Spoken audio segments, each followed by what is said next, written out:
अंबरनाथमधल्या चिखलोली ठाकूरपाडा गावात पवार कुटुंबानं दादागिरी करत घरं पाडल्याचा आणि झाडं तोडल्याचा आरोप स्थानिक आदिवासी कुटुंबियांनी केलाय। या प्रकरणी त्यांनी पोलिसात तक्रार केली असून पोलिसांनी आदिवासींना धमकावल्याप्रकरणी पवार कुटुंबातल्या 9 सदस्यांविरोधात गुन्हा दाखल केलाय। याशिवाय तहसीलदार अमित पुरी यांना निवेदन देत या प्रकरणी मनमानी करणाऱ्या पवार कुटुंबावर कडक कारवाई करण्याची मागणी देखील करण्यात आली आहे।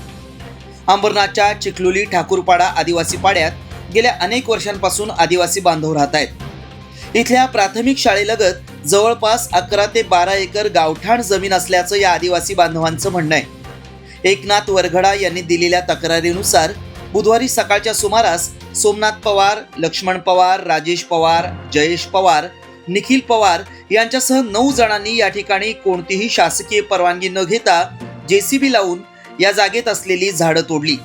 त्यात निलगिरी, आंबा, चिक्कू, पेरू, बांबू या झाडांचा समावेश आहे। एवढ्यावरच न थांबता पवार कुटुंबियांनी या ठिकाणी आदिवासींनी गुरांसाठी बांधलेल्या पडव्या देखील जमीनदोस्त केल्याचा आरोप या आदिवासी बांधवांनी केलाय। तसंच आमच्या कामात अडथळा निर्माण केला तर इथेच गाडून टाकू अशी धमकीही त्यांनी दिल्याचं आदिवासी बांधवांचं म्हणणं आहे। या दादागिरी विरोधात आवाज उठवत आदिवासी बांधवांनी शिवाजीनगर पोलीस स्टेशन गाठलं। त्यावेळी आपली तक्रार नोंदवून घेण्यास पोलिसांनी टाळाटाळ केली। त्यामुळे पोलिसांच्या भूमिकेबाबतही संशय निर्माण होत असल्याचा आरोप इथल्या रहिवाशांनी केलाय। अखेर ठाकूरपाड्यातील रहिवाशांनी आपली मागणी लावून धरल्यानंतर पोलिसांनी या प्रकरणात FIR दाखल केलाय।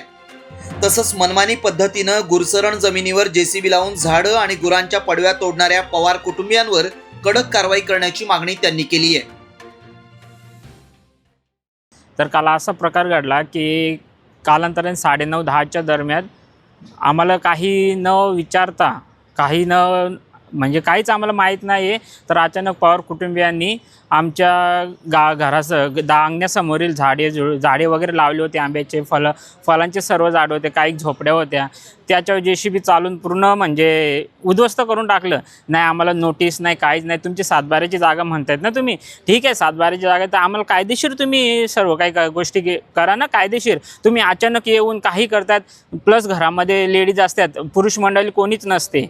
त्याच्यामध्ये ते लेडीजांना काही मारहाणीची काही धमकी देत आहेत, बोलतात की तुम्ही एकटे भेटल्यावर तिथे आम्ही तुम्हाला मारू, अशा काही बऱ्याच गोष्टी लेडीजला शिवीगाली करतात। लेडीजला तर शिवीगाली नका करू तुम्ही। जवळजवळ 60-70 झाडांचं नुकसान झालेलं आहे, मोठमोठ्या 3 ते 4 झोपड्या तोडल्या आहेत। आणि जे पाईपलाईन नळाचं पाणी पिण्यासाठी जे असतं ते पण पूर्ण तोडून टाकलेत, आणि इलेक्ट्रिशियन पोल वगैरे ते सर्व तोडून टाकले। काल आम्ही शिवाजीनगर पोलीस स्टेशनला कमसे कम 11 वाजता गेलो होतो, तर आमची कंप्लेंट घेत नव्हते। जवळजवळ संध्याकाळचे 7:30 वाजले तरी आमची कंप्लेंट त्याही घेतली। 7:30 वाजता आमची कंप्लेंट घेतली। पूर्ण दिवस आमचं तिथंच फिरून ते लोकांनी घालवला। आमची मागणी एकच आहे की ते गावठाण जेवढं आहे ना आमच्या गावाचं, ते गव्हर्नमेंटनुसार सर्व रूल्सनुसार आम्हाला ते मोजून द्यावं, आमची जेवढी जागा आहे ती आम्हाला द्यावी बस। दरम्यान या प्रकरणात ठाकूरपाड्यातील रहिवाशांनी अंबरनाथच्या तहसीलदारांनाही लेखी निवेदन दिलंय। आपली जमीन असल्याचा दावा करून एखादं कुटुंब मनमानी करत आदिवासींच्या हक्कांवर गदा आणत असेल तर त्यांच्यावर कायदेशीर कारवाई करण्यात यावी अशी मागणी इथल्या रहिवाशांनी केली आहे। एकमत न्यूज, अंबरनाथ।